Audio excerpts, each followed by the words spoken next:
सभी छात्रों को एक बार फिर से जोहार। आज इकोनॉमिक्स का ये हमारा दूसरा क्लास है।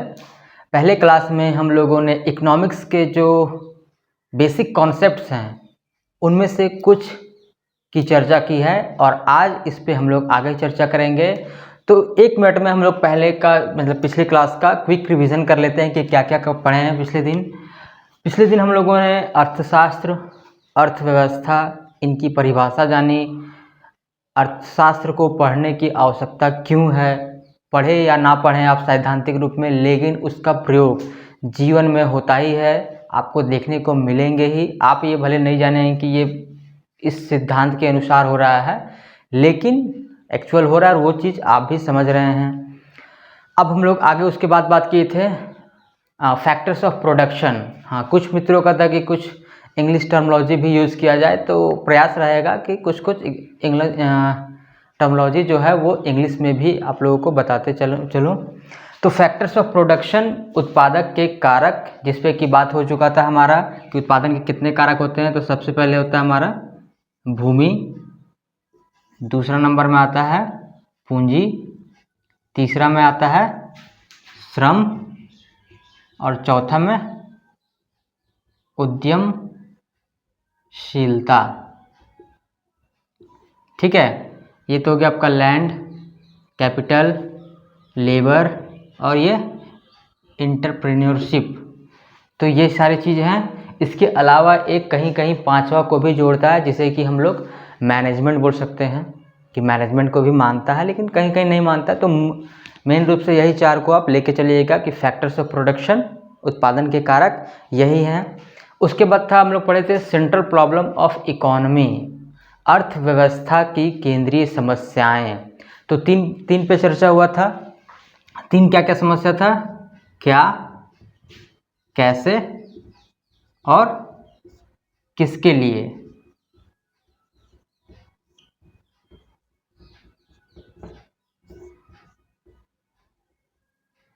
इस तीन पे चर्चा हम लोग कर चुके हैं, क्या, कैसे और किसके लिए।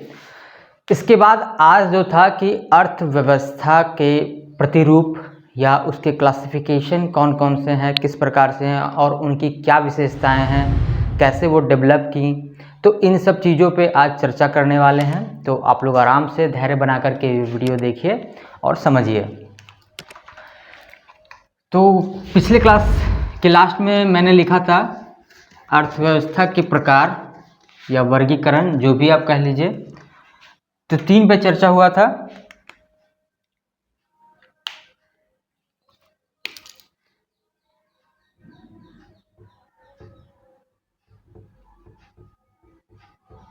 अर्थव्यवस्था के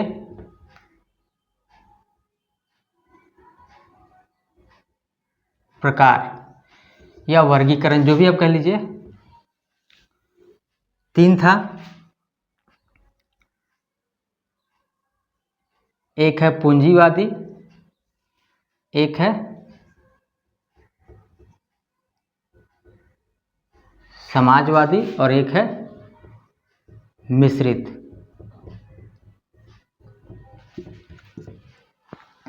तो आप लोग सभी धैर्य बना करके इस वीडियो को देखिए। आज इसी वीडियो में हम लोग पहली दुनिया, तीसरी दुनिया, दूसरी दुनिया, चौथी दुनिया, इस टाइप का जो क्लासिफिकेशन है वो किस आधार पर है, ये हम लोग इस पे भी चर्चा करेंगे।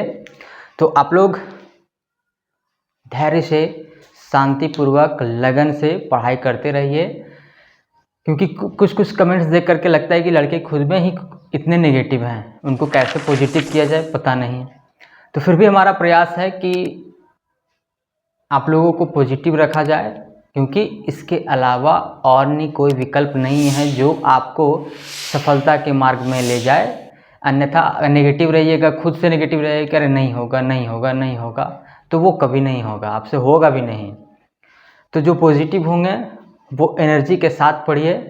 मान के चलिए इस पे चर्चा हो रहा कि अक्टूबर दिया है यूपीएससी, तो उसी लमसम में जेपीएससी का भी एग्ज़ाम हो जाना चाहिए, क्योंकि चेयरमैन हैं वो वही यूपीएससी वाले हैं भाई साहब, मतलब यूपीएससी पास आउट, ऐसा कोई ऐरा गैरा तो है नहीं। तो और वैसे भी व्यक्तित्व में भी वो बहुत ही प्रखर व्यक्ति हैं, तो अपने कामों को वो बखूबी करते हैं, तो वो कर लेंगे। तो इसको आप मान के चलिए, ज़्यादा फ्रस्ट्रेट मत होइए। फ्रस्ट्रेट होइएगा तो अपने आप के अलावा किसी और का नुकसान नहीं है, सिर्फ आपका ही नुकसान है। तो आप उसे छोड़ दीजिए और पढ़ाई में हम लोग लगे रहते हैं। चलिए, पूंजीवादी, समाजवादी और मिश्रित, अब इस पे हम लोग चर्चा करते हैं कि ये जो 3 दर्शन है इसका विकास कैसे हुआ। सबसे बात करते हैं पूंजीवादी की। पूंजीवादी, जैसा कि आप लोगों को नाम से ही ये स्पष्ट हो रहा है, पूंजीवादी नहीं बोलते वादी, आप लोग जो हिंदी में इसको कैपिटलिस्ट इंग्लिश में बोलते हैं,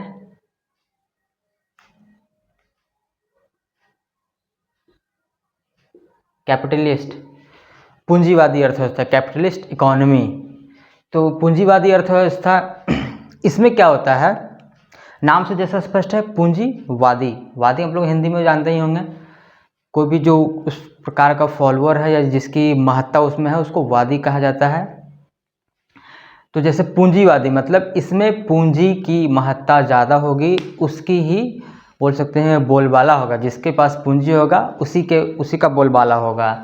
तो पूंजीवादी जो एक विचार है, थॉट है, आदर्श है, प्रतिरूप, प्रतिदर्श है, जो भी आप कह लीजिए, तो इसको विकसित करने का श्रेय जाता है एडम स्मिथ। इन्हें याद रखिएगा कि एडम स्मिथ को father of economics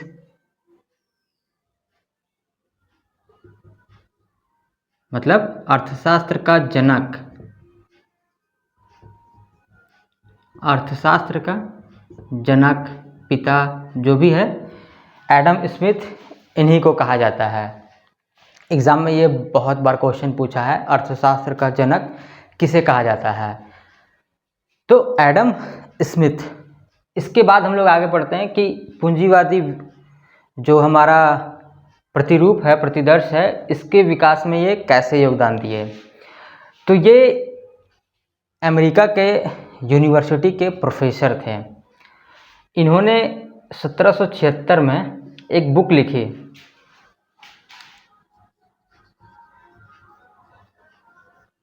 the wealth of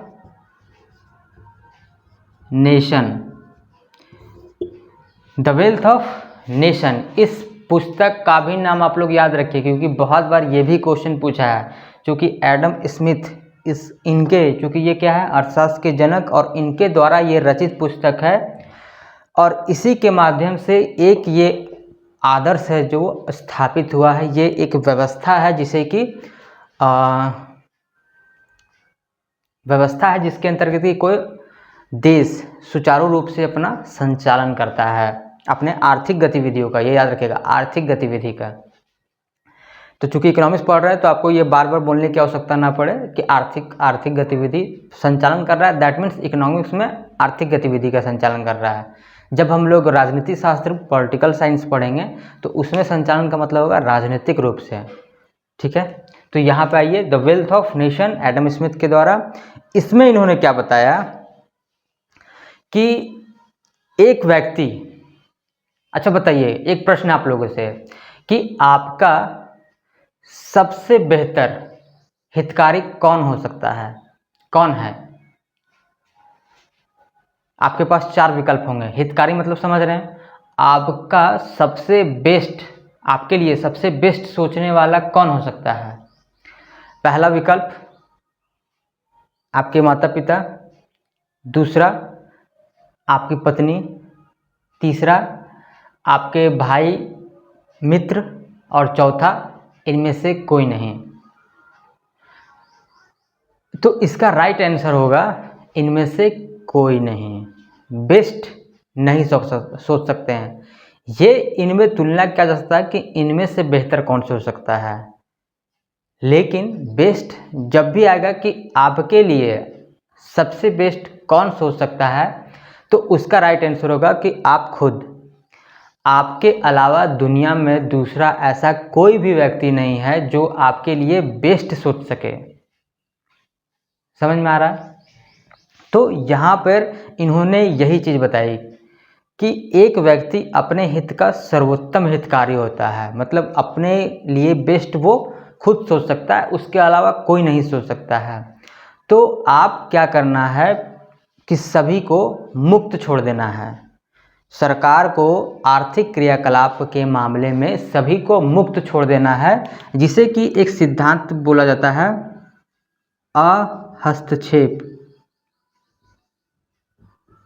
अहस्तक्षेप की नीति। इंग्लिश में इसको बोलते हैं लेज़र-फेयर।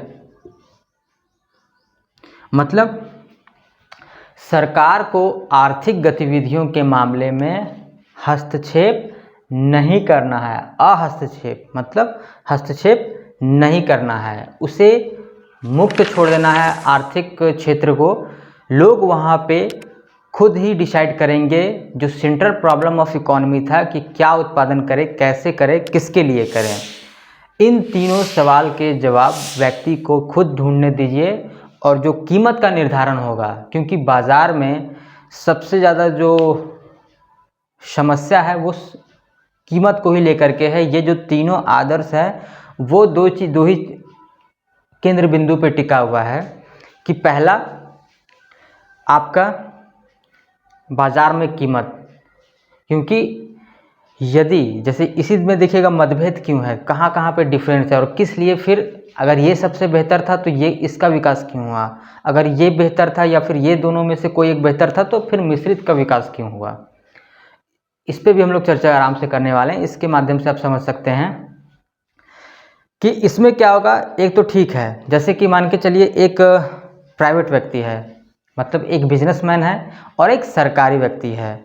इनका कहना था एडम स्मिथ का कि सरकार है वो प्रशासन के कार्यों तक सीमित रहे, वो देश में विधि व्यवस्था और रक्षा व्यवस्था का कार्यभार संभाले, और जितने भी उत्पादन कार्य है उससे दूर रहें, क्योंकि उसके पास इसका विशेषीकरण नहीं है। स्पेशलाइजेशन का कॉन्सेप्ट भी इन्होंने दिया था एडम स्मिथ, कि व्यक्ति को वो वही काम करेगा जिसमें वो स्पेशल है, जैसे स्पेशलिस्ट है। तो जब वो स्पेशलिस्ट होगा तो निश्चित तौर पर वो बेहतर करेगा, निश्चित तौर पर वो बेहतर करेगा। जैसे ही देखिएगा कि दो तरह के व्यक्ति हैं, जैसे अभी बात हो रहा था, एक है प्राइवेट व्यक्ति मतलब बिजनेसमैन, और एक है सरकारी जिसका सरकारी नौकरी लगा हुआ है। दो तरह के आपको मान के चलिए, इंजीनियर है या फिर डॉक्टर हैं, कुछ भी। तो जब दो तरह के व्यक्ति होते हैं तो क्या होगा, एक है सरकारी में, एक है प्राइवेट में, सेम प्रोफेशनल, लेकिन एक सरकारी है और एक उसका खुद का बिजनेस है। तो आप जो देखिएगा वो कि जो बिजनेसमैन है, मतलब खुद का जिसका बिजनेस है, वो सरकारी व्यक्ति से ज़्यादा एक्टिव है, अभी वर्तमान में भी और 5 साल 10 साल 20 साल के बाद भी। सरकारी व्यक्ति जब सरकारी नौकरी हो जाता है, तो चूंकि आप लोग सरकारी नौकरी की तैयारी कर रहे हैं तो आप तो इस चीज़ों को अच्छी तरीके से जानते होंगे, और बहुत सारे को तो ये लक्ष्य होगा कि भाई सरकारी नौकरी क्यों पाना चाहते हो। तो उसका जवाब रहता है बस एक बार नौकरी हो जाए, उसके बाद ज़िंदगी में टेंशन ख़त्म है, काम धंधे का बहुत परेशानी रहता है। तो जिसको भी ये काम धंधा से परेशानी रहे कि भाई मुझे मेहनत करना पड़ता है, वो देखिएगा कि बहुत ही एक्टिव नहीं हो पाता है। अगर उसका सरकारी नौकरी गलती से हो गया, अगर हो गया तो उसके बाद बोलते हैं ना, अव्वल दर्जे का वो कोढ़िया बन जाता है। सचिवालय में एक बार मैं भी गया हुआ था, तो वहाँ पे देख रहा था कि भाई अजीब टाइप का माहौल, अजीब टाइप का, ठीक है, मतलब काम करने का किसी को कोई फिक्र ही नहीं है। कुछ लोग थे वैसे, कुछ लोग काम पे ही जुड़े हुए थे, और कुछ लोग का कोई मतलब ही नहीं है, घूम रहे हैं, चाय पी रहे हैं, इधर टहल रहे हैं, उधर बात कर रहे हैं। एक तो हद अति कर दिए हुए थे, उनको तो देख के हमको अजीब ही लगा कि वाह, इतना शानदार, इतना मेहनती अगर झारखंड सरकार के स्टाफ होंगे तब तो फिर कहना ही नहीं है। वो भाई साहब ड्यूटी के टाइम पे बैठ के शोले फिल्म देख रहे हैं बसंती को। भाई कुछ तो काम कर लीजिए, सैलरी उठा रहे हैं, झारखंड का जो भविष्य है उसकी आप कहीं ना कहीं आपका भी उसमें योगदान होगा, तो कुछ पॉजिटिव योगदान दीजिए। बैठ के वहाँ बसंती को देख के क्या फ़ायदा, बसंती देखना तो घर आ जाइए। खैर चलिए बात करते हैं आगे। तो इनका कहना था कि भाई विशेषीकृत, तो जो व्यक्ति खुद का बिजनेस होता है वो एक्टिव होता है, तो सरकारी जब अगर व्यक्ति हो जाएगा वो तो उतना एक्टिव रह नहीं पाएगा, और यदि वो एक्टिव नहीं होगा अपना मतलब जो उपयोगिता है वो पूरी तरीके से सिद्ध नहीं कर पाएगा। पूरी तरीके से सिद्ध नहीं कर पाएगा कि मतलब क्या हुआ कि अपना जो योगदान है, जैसे कि मान के चलिए मुझे कोई काम करना है तो जब वो काम मैं मन से करूँगा तो 100% होगा, लेकिन बगैर मन के करो तो वो 30%, 40%, 50% लेवल ऑफ वहाँ पे इंटरेस्ट दिखेगा कि आपको कितना इसमें इंटरेस्ट है। ठीक है, तो लेवल ऑफ इंटरेस्ट के हिसाब से वहाँ पे काम होगा। और चूंकि अगर वो प्राइवेट रहेगा तो आपको भाई विकल्प नहीं है, इंटरेस्ट वाला बात नहीं कि आज मेरा मूड नहीं है, आज मेरा मन नहीं है, कुछ नहीं, आपको भाई करना ही पड़ेगा, क्योंकि बस विकल्प नहीं है, क्योंकि आपकी आजीविका उसी पर टिकी हुई है। आप जान रहे हैं कि यदि ये काम मैं करूँगा तो मुझे इतने पैसे आएंगे और नहीं करूँगा तो कट जाएंगे। लेकिन वही चीज़, ये सब इनका विचार है, मैं बता रहा हूँ, ऐसा नहीं कि सारा कुछ मेरा ही विचार है। तो इनका कहना था कि देखिए वही जब आप आ जाएगा सरकारी वाला में तो उनको क्या होता है ना कि सैलरी का, जीविकोपार्जन का कोई चिंता नहीं रहता है। वो जान रहे हैं कि भाई ये काम मैं 1 दिन में करूँ या 10 दिन में करूँ, सैलरी मुझे उतना ही आना है। तो इसीलिए वो बोल सकते हैं एक्टिवनेस नहीं हो रह पाता है, तो जो कि अर्थव्यवस्था के लिए हानिकारक है। क्योंकि अगर सभी लोग 100% देंगे तब ना ग्रोथ रेट रहेगा, वो रॉकेट की तरह उड़ेगा। और कोई बेमन से काम कर ही नहीं रहा है, कोई नहीं कर रहा है, तो अर्थव्यवस्था तो बैठ जाएगा, क्योंकि सभी लोग जितना उनको योगदान देना चाहिए था वो नहीं देंगे। तो यही है हस्तक्षेप की नीति, कि सरकार को हस्तक्षेप नहीं करना, मुक्त छोड़ देना है। वो डेफिनेटली बहुत ही तेज गति से अर्थव्यवस्था को तेज गति से बढ़ाएगा। ये सब सारा चीज़ तो ठीक था कि हाँ भाई चलिए, ये दर्शन तो एकदम शानदार लगा कि बढ़िया है, सभी लोग मन से काम करेगा, अर्थव्यवस्था एकदम तेज गति से बढ़ेगा और हम लोग विकास के चरम सीमा तक जल्दी पहुंच जाएंगे। अभी तक आपको कोई दोष दिखा? कोई दोष नहीं है। अब है कि यहाँ पे दोष है कहाँ? आखिर इसके बाद 2 दर्शन और आए तो कुछ तो कमी होगा। कमी इसमें यह रह गया कि कीमत में इसका कोई मैकेनिज्म, ऐसा कोई मैकेनिज्म नहीं था कीमत निर्धारण, जो कि देखिएगा इसमें कीमत निर्धारण की ऐसा कोई मैकेनिज्म इसमें नहीं है जो कि नीचे तबके के जो लोग हैं उनकी भी वस्तुओं तक पहुंच सुनिश्चित करती हो। पूंजीवादी मतलब पूंजी, जिसके पास पूंजी उसी के पास शक्ति, शक्ति इन द सेंस अर्थव्यवस्था में क्रय शक्ति, ठीक है, कोई चीज़ को खरीदने की शक्ति। तो जिसके पास पूंजी होगा, जिसके पास पैसा होगा वही ना खरीदेगा। इसमें कीमत निर्धारण क्या होता है? कीमत निर्धारण का इसमें जो मैकेनिज्म है, मांग एवं आपूर्ति,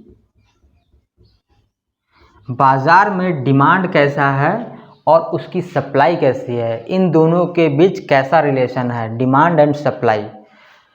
यदि बैलेंस है तब तो ठीक है।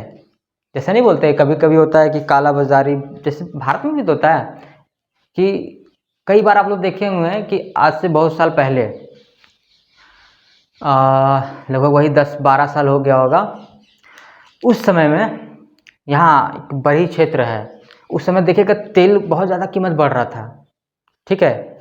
तो ऐसा नहीं है, सिर्फ बरी का एग्जांपल, चूँकि ये हमारे पास का है इसलिए मैं बता रहा हूँ, क्योंकि इस टाइप के पूरे देश में होता है, पूरा देश में ही इस टाइप का घटना होता है।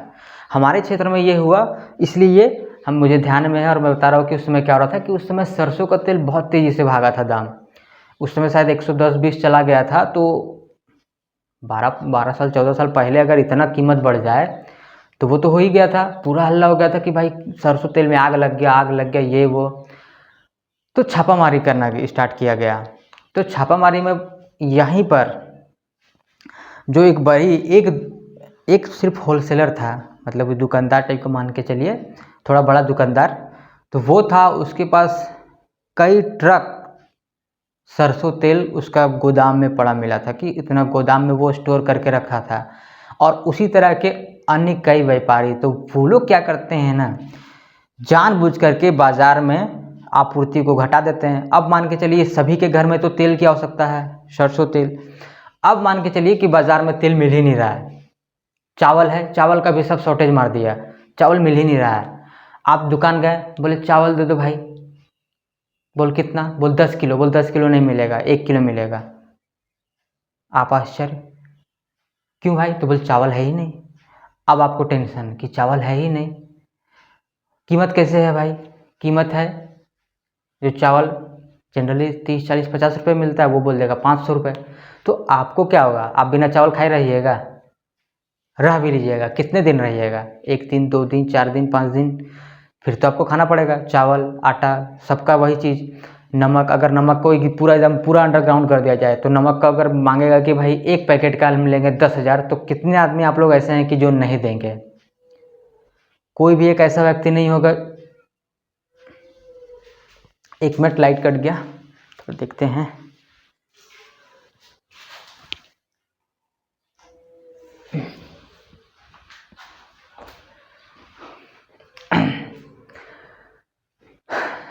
तो यहाँ पे हम लोग बात कर रहे थे कि कोई भी एक ऐसा व्यक्ति नहीं होगा जो कहेगा कि मैं नमक का 1 पैकेट के लिए 10,000 ना दूँ, उसे देना पड़ेगा। क्योंकि अगर नमक नहीं होगा तो खाने में स्वाद ही नहीं आएगा, खाने में स्वाद नहीं आएगा तो फिर कमाने का क्या मतलब रह जाएगा। तो यहाँ पे हम लोग फिर समझ में आ रहा है। तो इसमें क्या होता था, मांग और आपूर्ति के आधार पर कीमत का निर्धारण होता है। यदि ऐसा सिचुएशन हो जाए कि जो लोग देख ले कि नहीं इस चीज़ के बिजनेस में ज़्यादा प्रॉफिट है, अब पता चला कि जितने भी पूंजीपति हैं सब उसी लाइन में चल दिए। मान के चलिए कि सबको लगा कि नहीं, आजकल लोग शौकिया बहुत हो गए हैं, जीन्स और टी शर्ट या फिर शर्ट का उत्पादन किया जाए, सारे पूंजीपति उधर ही चले गए। तो भाई इधर अन्य चीज़ का उत्पादन कौन करेगा? अगर अन्य चीज़ का इधर उत्पादन नहीं होगा, मान के चलिए सारे बिजनेसमैन उधर चले गए, 100 थे पूंजीपति, 100 में से 90 उधर चले गए, बचे 10, तो 10 ही लोग ना अन्य चीज़ का उत्पादन करेंगे। अब अगर 10 ही व्यक्ति कर रहे हैं तो प्रोडक्शन का तो जो होना चाहिए था, जितना डिमांड है वो सप्लाई तो कर नहीं पाएगा अकेले, क्योंकि पहले उसमें मान के चलिए 30 व्यक्ति लगे हुए थे, 30 पूंजीपति उसी बिजनेस में लगे हुए थे। अब वहाँ पे घट करके 30 की जगह हो गए हैं 2। अब सोचिए कि वो 2 व्यक्ति क्या सप्लाई पूरा कर पाएंगे? वो नहीं कर पाएंगे। अब अगर सप्लाई कम हो जाएगा डिमांड की तुलना में, मतलब मांग की तुलना में अगर आपूर्ति कम हो जाए, तो स्वाभाविक तौर पर ये बात है कि कीमत क्या होगा, उड़ जाएगा रॉकेट की तरह।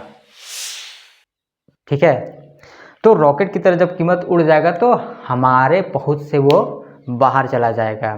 जो आम जन है, मतलब जो आपको इनकम ग्रुप वाला जो कैटेगरी बताया गया था, लोअर इनकम ग्रुप गया, मीडियम लोअर इनकम ग्रुप जो मीडियम में भी था वो भी गया, मीडियम वाला तक कुछ उन लोग बेचारा पहुंच पाएगा तो पहुंच पाएगा, नहीं तो उन लोग भी गया। तो अधिकांश जो जनसंख्या है वो इसी ग्रुप में तो है। भारत में जो अगर देख लिया जाए कि मीडियम इनकम ग्रुप तक कितने व्यक्ति हैं, मीडियम तक, कि मीडियम इनकम जो मीडियम में भी मीडियम था वो लोअर मीडियम और लोअर इनकम ग्रुप, अगर इन तीनों को ही जोड़ दिया तो कम से कम तो 80% जनसंख्या इन्हीं का ही होगा। ऊपर वाले हैं कितने, बहुत कम है, 1-2% 4%। हायर इनकम ग्रुप वाला में मान लीजिए 5-10%, तो 80% लगभग जनसंख्या 90% इन्हीं की है। अब अगर इनके पहुंच से वस्तु बाहर हो जाएगा तब तो ये समस्या वाला बात है। तो पूंजीवादी अर्थव्यवस्था में दिक्कत यही था कि यहाँ पे मांग और आपूर्ति, मतलब कीमत का निर्धारण मांग और आपूर्ति के आधार पर हो रहा था। इसमें सरकार कुछ भी नहीं कर सकती थी। अगर मान के चलिए पूंजीवादी अगर कोई प्योर पूंजीवादी देश है, अगर वहाँ पे सरकार बिल्कुल भी कर दिया जाए कि भाई हम लोग कोई इंटरफेयर नहीं करेंगे, चाहे वो कोई जिए चाहे कोई मरे, तो वहाँ पे अगर चावल अगर 1000 रुपये के जी भी बिकेगा तो भी सरकार कुछ नहीं कर सकता है। लेकिन भारत है इससे अलग है, अभी हम लोग बात करेंगे। तो चलिए यहाँ तक आप लोगों को चीज़ें समझ में आई होंगी। अब हम लोग बात करते हैं कि इसी कमी को दूर करने के लिए क्या किया गया। समाजवादी का आया ये कॉन्सेप्ट, ये क्यों आया इस पे हम लोग बात करते हैं। ये तो हम लोग प्रोडक्शन का तरीका देख लें, लेकिन पूंजीवादी का विकास कैसे हुआ अभी यहाँ पे चर्चा करेंगे कि ये पनपा कैसे है, और इसका दोष फिर दिखाने के लिए समाजवादी में फिर देखते हैं कि कार्ल मार्क्स ने कैसे इसको फिर डिफाइन किया, कैसे बोला कि वो बुरा है। चलिए अब हम लोग आगे देखते हैं इस पे।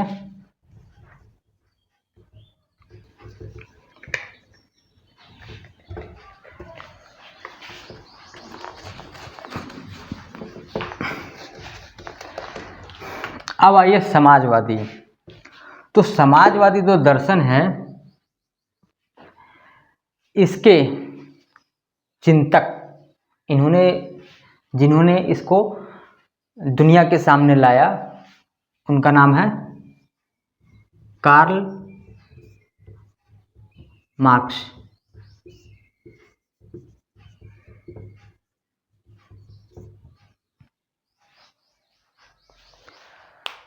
कार्ल मार्क्स, इनके बारे में आपने सुन रखा होगा, बहुत ही प्रसिद्ध व्यक्तित्व और समाजवाद के प्रणेता कह सकते हैं, जिन्होंने इसको इस्टेब्लिश किया, इस थॉट को इस्टेब्लिश किया। बहुत सारे लोग कहते हैं कि कार्ल मार्क्स अपने लक्ष्य में असफल हो गया। वो असफल कैसे हो गए? इनके विचार से उस समय दुनिया दो भागों में बट गई। अब जिनके विचार पे पूरी दुनिया दो भागों में बट जाए, वो असफल व्यक्ति कैसे हो सकता है? इनके बारे में बड़ा मज़ेदार कहानी है। बहुत ही मतलब क्रांतिकारी टाइप के व्यक्ति शुरू से ही।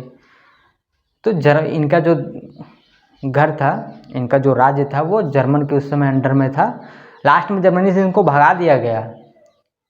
ठीक है, इनका देखिएगा दर्जा स्टेटलेस रहता है।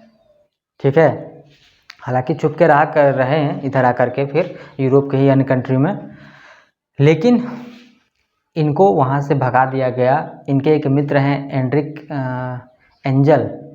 फ्रेडरिक एंजल होंगे, तो उनका और इनका भी बड़ा ही शानदार कहानी है। फ्रेडरिक एंजल भी आगे आएंगे, दोनों दोस्त इकोनॉमिस्ट थे, दोनों दोस्त, ये भी कार्ल मार्क्स भी और फ्रेडरिक एंजल भी, दोनों कुछ काम किए हैं। जैसे अभी कार्ल मार्क्स के बारे में पढ़ रहे हैं, फ्रेडरिक एंजल के बारे में हम लोग आगे पढ़ेंगे तो वहाँ पर उस चीज़ का चर्चा किया जाएगा।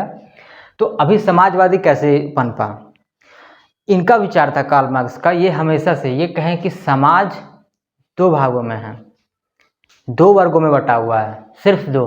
जैसे भारत में पढ़ते हैं ना कि भारत में समाज जो है वो 4 वर्गों में बटा हुआ है। जैसे सनातन धर्म, हिंदू धर्म में ही बोले ना तो कि 4 भागों में बांटा गया है। ठीक है, ब्राह्मण, क्षत्रिय, वैश्य, शूद्र। तो ये वाला जो क्लासिफिकेशन किया गया है, इसके तुलना में ये अलग है, ये जातिगत है। यहाँ पे जाति वाला व्यवस्था है, जातिगत बातें होती हैं।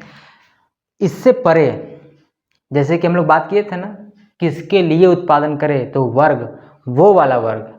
तो कार्ल मार्क्स थे, वो बोले कि दुनिया में 2 ही ग्रुप है, 2 ही वर्ग है। एक है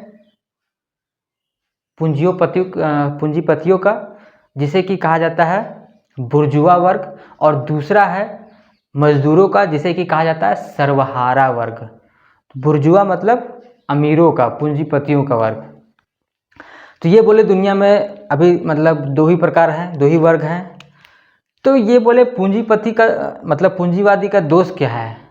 पूंजीवादी एक व्यवस्था है जो कि पुरातन जमींदारी व्यवस्था का ही नया रूप है। अब है कि पुरातन जमींदारी व्यवस्था क्या था कि ये जो था कि पहले के समय में, ये तो पहले तो आप लोग जान ही रहे होंगे, व्यक्ति को खरीदा बेचा जाता था, गुलाम, ये सब सोच तो जानते ही होंगे। ठीक है, और नहीं अगर जानते होंगे तो एक हॉलीवुड का एक फिल्म है 7 Years of Slave, उसको ज़रूर देखिएगा। उसमें वो ऑस्कर विनिंग भी है शायद। उसमें ये गुलामों का जीवन दर्शाया गया है। अमेरिका में, दक्षिण अफ्रीका बहुत ही फेमस था गुलामों के लिए, कि वहाँ से गुलाम खरीद करके वहीं से लाया जाता था। तो गुलामों का ये खरीद बिक्री, चाहे जो ऐसी स्थिति में भी रहते थे कि गुलाम ना होते हुए भी गुलाम थे मोटा मोटी। अभी भी मेरे जानकारी में कुछ गांव मैंने देखा प्रत्यक्ष तौर पर, चतरा डिस्ट्रिक्ट में है, कि वहाँ पे इतना मतलब जातिवादी हावी है कि जिसका कि कोई सीमा नहीं है। ठीक है, लोग वहाँ के जो नीचे तबके के हैं वो अभी भी एज इट इज़ गुलाम हैं, लगभग समतुल्य, मतलब गुलाम के समतुल्य ही हैं। उनका जीवन का दशा देखिएगा, इस प्रकार से वहाँ पे वो मजबूर करके रखा गया है कि वो पूरा ज़मीन है वो कोई एक भाई साहब का है, अब वो पूरा ज़मीन उसी का है। अब वो जब से लिखवाया, अब क्या किया, वो जो लाला के गांव में बसाया, जाओ, कोई नाम ट्रांसफ़र नहीं, जाओ खेतवा तुमको दे दिए, वहाँ करना खेती, ज़मीन उसी के नाम पर है। वो बेचारा कोई बसा गांव में, घर बनाया, लेकिन उसके पास उसका ज़मीन का पेपर नहीं है। वो खेती भी कर रहा है, कुछ ज़मीन दे देगा, चलो ये तू कर लेना खेती, वो कर रहा है खेती, लेकिन ये खेती करने से पहले हमारा ला के कर देना। वाह, तो इस टाइप का स्थिति है। और अगर वो मना किया तो घर किसके ज़मीन पर, वो जो खेती कर रहा है वो किसका ज़मीन। तो इस प्रकार का शोषण हुआ करता था। मतलब वहाँ पे वो उसको बसाया भी, लेकिन बसाया इन द सेंस क्या, बोला कि आप भाई यहाँ पे रहो, हम तुमको जीने खाने का देंगे, जगह ज़मीन देंगे। तो भाई और क्या चाहिए। अभी मान के चलिए जितने आप पढ़ रहे हैं, कहीं पे नौकरी लगेगा तो नहीं जाइएगा, जाइएगा ही नहीं, क्योंकि हमें अपने जीविकोपार्जन को सुरक्षित करना है, जीविकोपार्जन करना है तो जाना पड़ेगा। पहले का कंडीशन में ये होता था कि ज़मीन ही मेन होता था आय का स्रोत। तो वहाँ पे क्या हो गया, बुला करके इस प्रकार से शोषण किया जाने लगा। तो यही चीज़ कार्ल मार्क्स बताएं, इनका फेमस बुक है दास कैपिटल।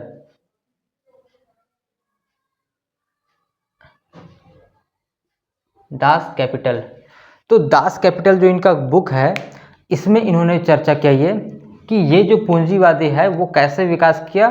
तो यही जो जमींदारी व्यवस्था थी, कि पहले जो जमींदार थे, तो जिसके बाद कि वहाँ पर अमेरिका में ये जो गुलामों की खरीद फरोख्त वाला था, ठीक है, बंधुआ मजदूर वाला जो कॉन्सेप्ट था, बंधुआ, वो सब खत्म कर दिया गया लिंकन के द्वारा, याद रखिएगा। तब अब क्या किया जाए, तो बोल उसी को, ये पुरानी व्यवस्था को ही नया चोला पहना दिया गया।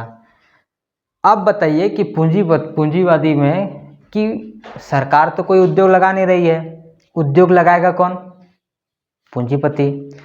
पूंजी है किसके पास।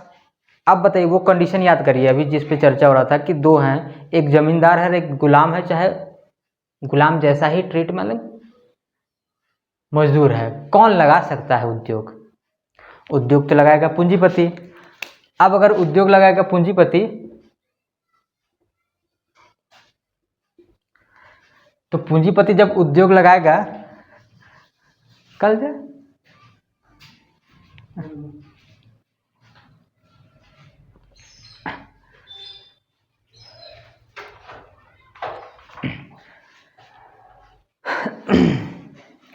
तो पूंजीपति जब उद्योग लगाएगा,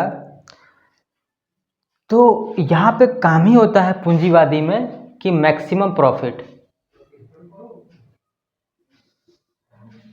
प्रॉफिट कमाने के लिए ही पूंजीपति उद्योग लगाता है।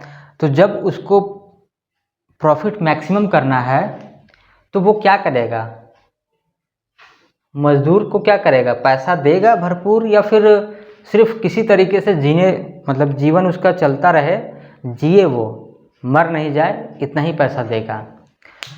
तो पहले वाला वो कॉन्सेप्ट तो उसका रहेगा ही, विचार इतना ज़्यादा जल्दी तो बदल नहीं जाता है ना। वो पहले से गुलाम बना बना के रखा है, तो अभी भी वो क्या ट्रीट कर रहा हो कि भाई ठीक है, गुलामी व्यवस्था बैन हो गया कि भाई किसी को अधिकार नहीं हो किसी को वो गुलाम बना के रख सके, लेकिन कॉन्ट्रैक्ट गुलाम तो बना सकता है। तो यहाँ पे वही चलने लगा था कि कॉन्ट्रैक्ट गुलाम बनाया जा रहा था।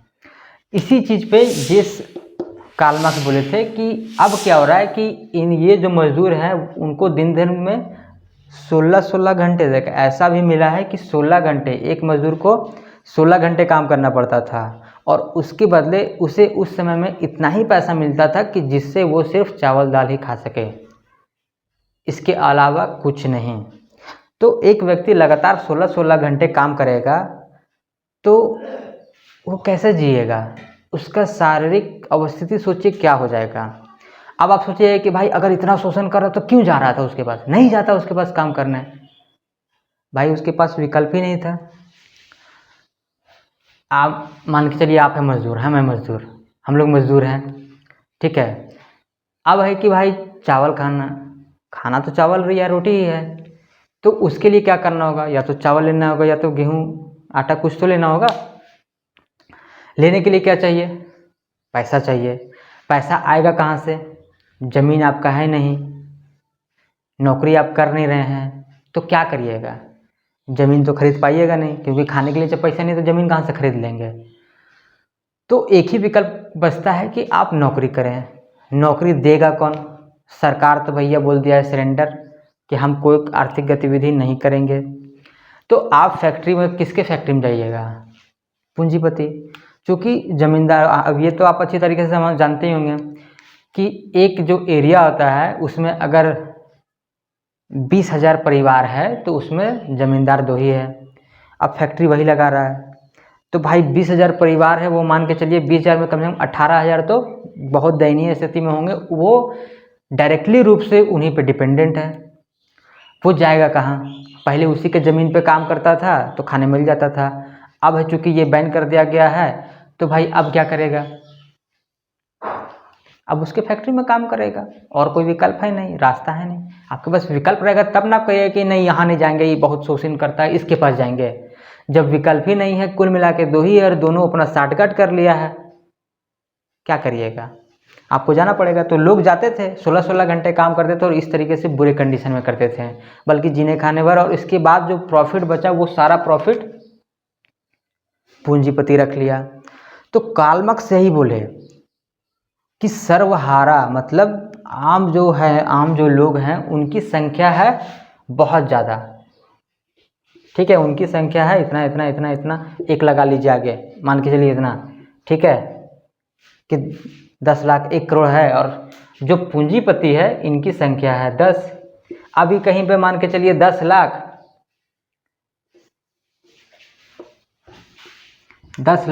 या और इनकी संख्या है 10।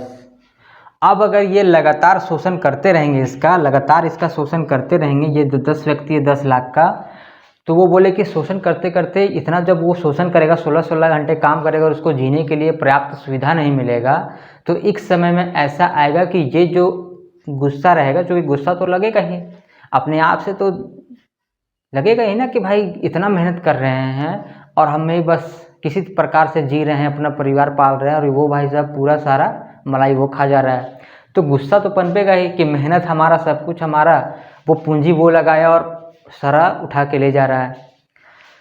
तो बोल इतना गुस्सा जब आएगा शोषण करते करते, तो ये 10 लाख क्या करेंगे, इस 10 को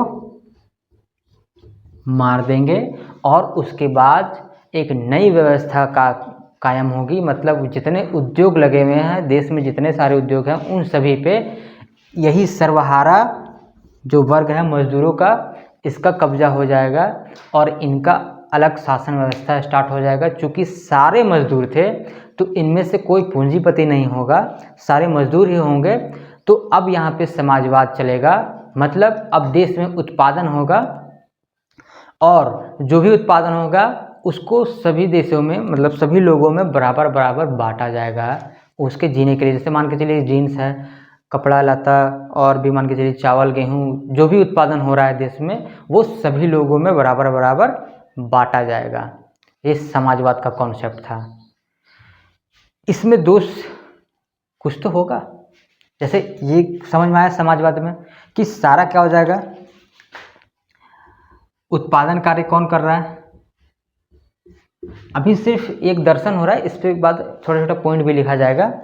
तो उत्पादन कार्य कौन कर रहा है, सरकार कर रहा है। यहाँ पे उत्पादन कार्य कौन कर रहा है, पूंजीपति कर रहा है।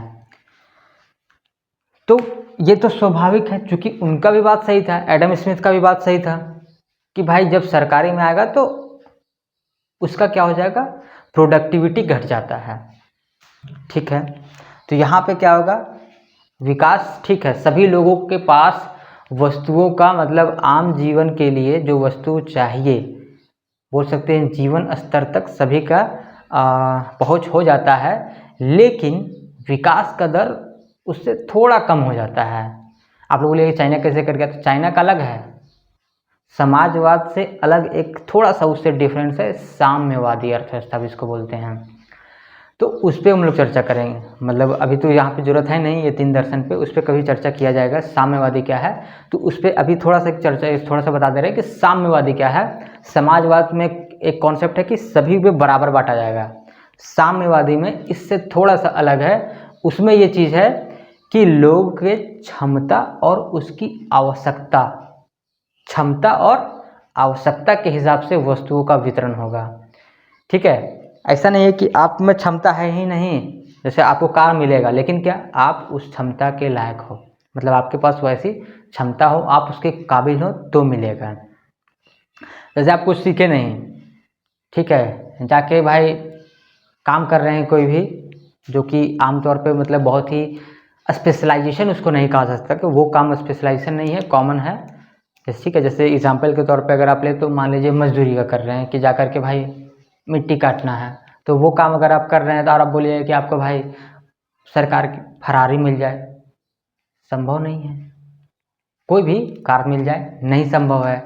तो जैसा आपका क्षमता रहेगा, जैसी आपकी आवश्यकता होगी, उस हिसाब से मिलता था साम्यवादी में। समाजवादी में इक्वल।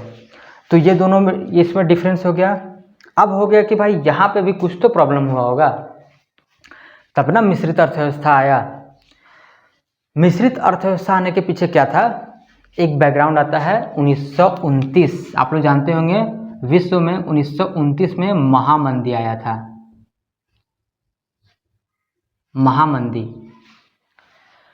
महामंदी आया था। तो उस समय में क्या था, जो कि 1929 से लेकर के लगभग 35-36 तक रहा था। तो इस समय में इस दर्शन का विकास हुआ, मिश्रित अर्थव्यवस्था।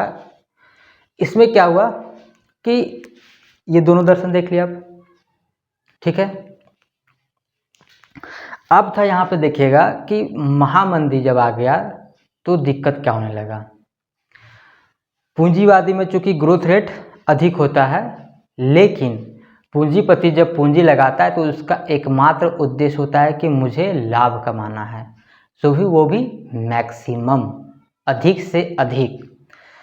तो महामंदी जब आता है तो क्या होता है, देखिएगा रिसेशन के काल पे क्या होता है कि बाजार में मांग किसी भी कारणवश कम हो गया।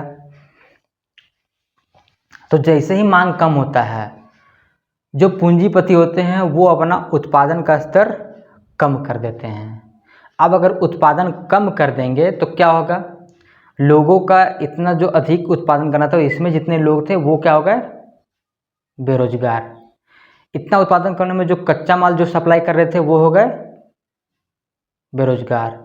इतना उत्पादन करने में जो मशीन प्रोडक्शन प्रोवाइड करवा रहे थे, डीजल इंजन जो भी है, वो सब जो भी इसका सप्लीमेंट्री प्रोवाइड करवा रहे थे वो सब हो गए बेरोजगार। तो बहुत सारे लोग हो जाते हैं बेरोजगार। अब इतने बेरोजगार हो गए तो अब क्या होता है, मार्केट में और डिमांड घट जाता है, क्योंकि वो बेरोजगार होगा, उसके पास पैसा है नहीं। अब अगर पैसा नहीं है तो वो डिमांड कैसे कर सकते, डिमांड तो नहीं ना कर सकता है। यदि आपके पास पैकेट में पैसा रहेगा तब ना आप डिमांड करिएगा। जैसे कि नहीं, पैकेट में हमारे पास पैसा रहता है तो वो अच्छा लग रहा था, वो घड़ी अच्छा लग रहा था, वो जूता अच्छा लग रहा था, और वो बाइक अच्छा लग रहा था। जिसके पास पैसा नहीं होगा, क्या उसको कभी कोई बाइक पसंद आता है, मतलब पसंद आता है लेकिन वो उतना इच्छा उसको मतलब उसको आवश्यकता नहीं बन पाता है। लेकिन यदि आपके पास पैसा है तो वही आपका इच्छा आपका आवश्यकता बन जाता है, यही डिफरेंस है। एक कहावत भी है, पेट में रहेगा खुद्दी तब आएगा बुद्धि। तो वही है कि पैकेट में अगर पैसा है तो बुद्धि आएगा, और अगर पैसा नहीं है तो नहीं आएगा।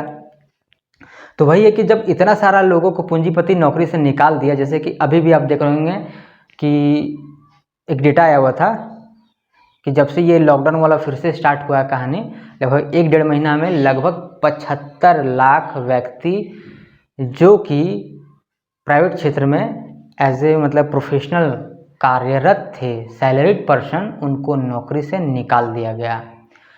सोचिए अब वो जो 75 लाख व्यक्ति हैं वो उनका क्या होगा। वो बाज़ार में डिमांड उत्पन्न कर पाएंगे? है कि मान के चलिए जो सैलरीड पर्सन है, मान के चलिए एवरेज ऑन एन एवरेज 30-40-50 हज़ार सबको मिल रहा है। अब उसका सैलरी बंद, तो अब वो कहाँ से डिमांड कर पाएगा? सैलरी आ रहा था, चलिए 50 हज़ार महीना में आ रहा था, तो चलो ठीक है भाई, आज ये ले लेते हैं, आज वो ले लेते हैं, घूमने गए तो ये खा लिए, वो खा लिए। अब अगर 75 लाख व्यक्ति सोचिए अगर निकल गए नौकरी से, और ये भी 10-15 दिन पहले का डेटा है, तो बाज़ार में तो और भी डिमांड कम होगा। तो यही कंडीशन होता है पूंजीवादी में कि जैसे ही किसी कारणवश मांग कम हुआ तो नौकरी से निकालना स्टार्ट, नौकरी से जैसे निकाला अब और डिमांड कम तो और नौकरी से निकालना स्टार्ट कर देता है। तो वो क्या होता है ना कि लगातार मंदी चलता ही रहता है, मांग घटते रहता है, वो निकालते रहता है, वो मांग घटते रहता है, वो नौकरी से निकालते रहता है। क्योंकि पूंजीपति को तो कोई समस्या ही नहीं, उसके पास पूरा पैसा है, कोई समस्या नहीं है जीने खाने में, तो आराम से उसका जीवन यापन चल रहा है। दिक्कत तो उनको जाता है जो नौकरी में है। अभी भी जिन कंपनियों से निकाला गया उन्हें, उन कंपनी के मालिकों को तो कोई दिक्कत नहीं है, दिक्कत तो उनको हो रहा है कि जिनको नौकरी से निकाल दिया गया। तो यहाँ पे होता था इस टाइप का, तो इसी टाइप का चल रहा था ये महामंदी का दौर। तब प्रसिद्ध अर्थशास्त्री जेएम केन्स या कीन्स, जो भी आप पढ़े होंगे सुने होंगे, कीन्स भी या कीन्स भी लिखते हैं, ठीक है, JM Keynes,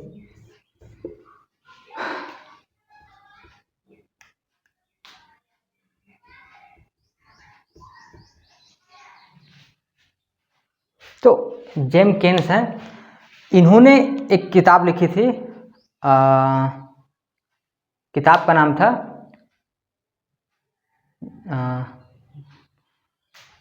the general theory on employment interest and money, the general theory of employment interest and money, ये बुक था। तो ये बुक को जब ये लिखे तो उसमें इन्होंने चर्चा किया कि अर्थव्यवस्था में सरकार की भी सहभागिता होनी चाहिए, तब जाकर के आप ऐसे महामंदी से बच सकते हैं। वो कैसे बच सकते हैं अब बताइए। जैसे ये अभी जो कंडीशन पे बात हो रहा था कि जैसे पूंजीपति क्या कर रहे थे, नौकरी से निकालते जा रहे थे, तो लोगों के पास क्रय शक्ति ही नहीं है, तो वो डिमांड कैसे करेंगे। अब अगर डिमांड नहीं करेंगे तो फिर वो पूंजीपति फिर से प्रोडक्शन नहीं करेगा, और प्रोडक्शन नहीं करेगा और निकालेगा व्यक्ति को, तो ये तो लगातार कुचक्र चलता ही जाएगा ना मंदी का। तो यही जेएम किन्स इनको सलाह दिए 1929 से जो 36 वाला 35-36 तक जो चला था महामंदी, उसी के दरमियान में ये इनका थ्योरी आया था, 36-37 के समय आया था। तो इसमें इन्होंने सलाह दिया कि भाई आप क्या करिए, सरकार का रोल करिए, और लोगों को जब भी बाज़ार में थोड़ा मंदी आए तो सरकार अपनी ओर से बाज़ार में पैसा डिस्ट्रीब्यूट करें इन द सेंस कि घर घर जाकर के ये नहीं लो कि भैया लो 10,000 जाओ खर्चा करो, इस टाइप का नहीं। वो बाज़ार में पैसा का डिस्ट्रीब्यूशन करवाए, सर्कुलेशन करवाए। मतलब जैसे आप देखिएगा जितना सरकारी काम, कुछ काम आप देखिएगा लगातार चलते रहता है, रोड बन रहा है, ठीक है, कहीं पे कुछ बन रहा है सरकार के द्वारा। तो जब अगर मान के चलिए रोड बना, तो रोड बनने में कितना लोगों को रोजगार मिला, मजदूर को, ट्रक मालिक, जेसीबी ये सीमेंट बालू गिट्टी, बहुत सारा पिच वाला इधर उधर, मतलब बहुत सारे लोगों को, छड़ वड़ सीमेंट सारा, बहुत सारे लोगों को रोजगार मिला, बहुत सारा चीज़ बाज़ार में डिमांड आया। और इसके अलावा इन सभी का जब बिजनेस चला तो सभी को प्रॉफिट होगा इन द सेंस सभी को आय मिलेगा। अब अगर सभी को आय मिल गया, इनकम मिल गया, तो वो फिर से बाज़ार में क्या करेंगे, डिमांड क्रिएट करेंगे। और अगर डिमांड क्रिएट हो गया मार्केट में तो पूंजीपति फिर से अपना काम में फिर से लोगों को रोजगार में रखना स्टार्ट कर देगा कि आओ भाई आओ, मुझे चाहिए, आओ 1000 आदमी चाहिए, 10,000 आदमी चाहिए, 50,000 आदमी चाहिए, तो लोगों को फिर से रोज़गार मिलने लगा। फिर से लोगों को रोज़गार मिला, अब इनका भी आय होने लगेगा, इनका भी आय होने लगेगा, तो ये फिर ये भी बाज़ार में डिमांड करेंगे, डिमांड बाज़ार में और बढ़ जाएगा, और बढ़ जाएगा तो फिर और प्रोडक्शन होगा, और प्रोडक्शन होगा तो फिर और लोगों को रोज़गार मिलेगा, और इस प्रकार से ये मंदी का कुचक्र टूट जाता है। क्या चीज़ें समझ में आ रही हैं? तो इन सब चीज़ों से इसलिए मिश्रित अर्थव्यवस्था ये रहा कि ये ज़्यादा कारगर है। और यहाँ पे क्या होता है, सरकार का दखल होता है। इसमें क्या होता है, पूंजीवादी में सरकार का कोई दखल नहीं होता है, समाजवादी में निजी क्षेत्र कुछ नहीं होता है, जो होता है सब सरकार का होता है। और मिश्रित में क्या होता है कि आम तौर पर अर्थव्यवस्था तो ठीक है, रहता है पूंजीवादी की ओर, मतलब मुक्त रहता है, इसमें निजी क्षेत्र भी कार्य कर रहा है और लोक क्षेत्र बोल सकते हैं इसको, या फिर पब्लिक सेक्टर जो बोल सकते हैं, सरकारी उद्यम, वो सारे काम कर रहे हैं। देखिएगा, सेल भी छड़ बना रहा है, टाटा ही बना रहा है, वो प्राइवेट है, ये सरकारी है, तो बना रहा है, ठीक है, प्रतियोगिता करिए, क्या दिक्कत है। लेकिन अगर सिचुएशन आउट ऑफ कंट्रोल होगा, जैसे आउट ऑफ कंट्रोल होगा सिचुएशन, तो वहाँ पे सरकार इंटरफेयर कर सकता है और वहाँ पे वो मूल्य को भी प्रशासित कर सकता है, अपना योगदान दे सकता है। जैसे कई बार आप लोग देखते होंगे कि सरकार ये निर्धारित कर देता है, तय कर देता है कि भाई, एक बार जैसे कुछ दिन पहले ही, तो 3-4 साल पहले चीनी का दाम बहुत ज़्यादा बढ़ रहा था, चीनी एक्सपोर्ट हो रहा था, तो वो बोल दिया कि भाई चीनी 40-50 रुपये के जी से अधिक नहीं बिकेगा और चीनी एक्सपोर्ट नहीं होगा। कहानी ख़त्म, अपने आप मार्केट उसका जो मूल्य है वो डाउन हो गया, क्योंकि जब एक्सपोर्ट नहीं होगा, अगर उधर नहीं जाएगा तो भाई हमारे यहाँ ही तो खपत है। घट क्यों रहा था कि भाई यहाँ हमारे लिए पर्याप्त था, लेकिन यहाँ से उधर बेच दिया जा रहा है, तो यहाँ तो घट जाएगा ना। अब अगर घट जाएगा तो यहाँ पे जब कोई चीज़ का किल्लत होगा, मतलब डिमांड और सप्लाई में अगर संतुलन नहीं होगा तो कीमत बढ़ेगा। तो सरकार वही किया कि भाई इसको स्टॉप, बाहर नहीं जाएगा और कीमत का भी तय कर दिया कि इतना से अधिक नहीं बढ़ेगा। तो जब स्टॉप ही हो गया तो प्रचुर मात्रा में तो अपना मार्केट में उपलब्ध हो जाता है, प्रचुर मात्रा में जब उपलब्ध हो गया तो वैसे भी कीमत डाउन हो जाता है। तो यहाँ तक चीज़ें समझ में आ रही हैं। अब चलिए इसमें दो कुछ बातें लिख देते हैं, जो कि आप लोगों को एग्ज़ाम में कई बार ये भी पूछ सकता है। अभी तक आप लोगों को ये चीज़ें स्पष्ट तौर पर अब समझ में आ रही होंगी। अब चीज़ें यहाँ पे देख लीजिए कुछ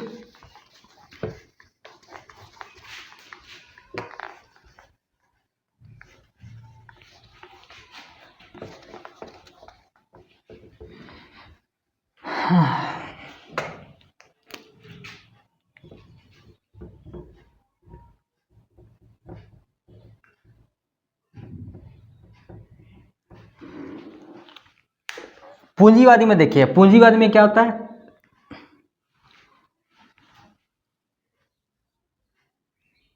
जैसे ऐसे आप बना लीजिएगा, ठीक है, कि संसाधन इन द सेंस कोई भी देश का संसाधन है, उस पर किसका अधिकार है, ठीक है। तो संसाधन में पूंजीवादी में क्या होता है, निजी क्षेत्र का अधिकार होता है। समाजवादी में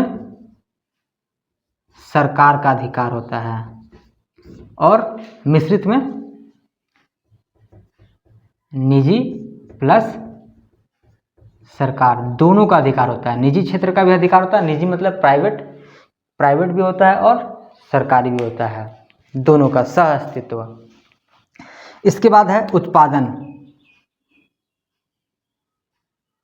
उत्पादन कार्य कौन करता है पूंजीवादी में उत्पादन कार्य करता है निजी क्षेत्र, प्राइवेट सेक्टर, सरकारी कुछ नहीं। समाजवादी में उत्पादन कार्य कौन करता है, तो इसमें सरकार करता है, निजी नहीं। और मिश्रित में अभी जैसे बात हो रहा था, दोनों, ठीक है, तो दोनों मतलब निजी प्राइवेट, निजी और सरकार, दोनों, सरकारी क्षेत्र दोनों करेगा उत्पादन कार्य, निजी क्षेत्र भी करेगा, सरकारी क्षेत्र भी करेगा। अब है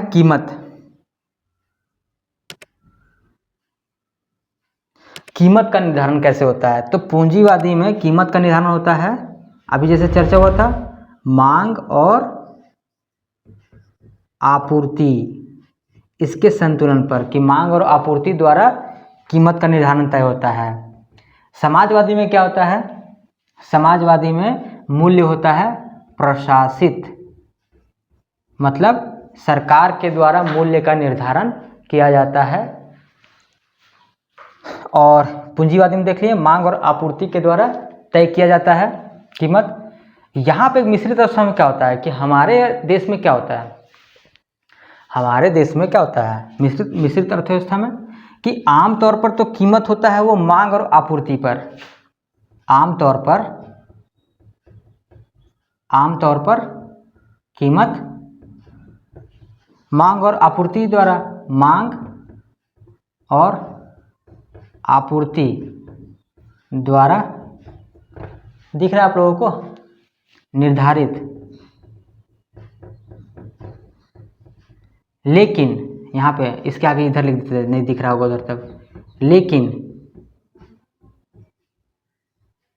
स्थिति असंतुलित होने पर, अगर असंतुलन की स्थिति हो जाए होने पर कीमत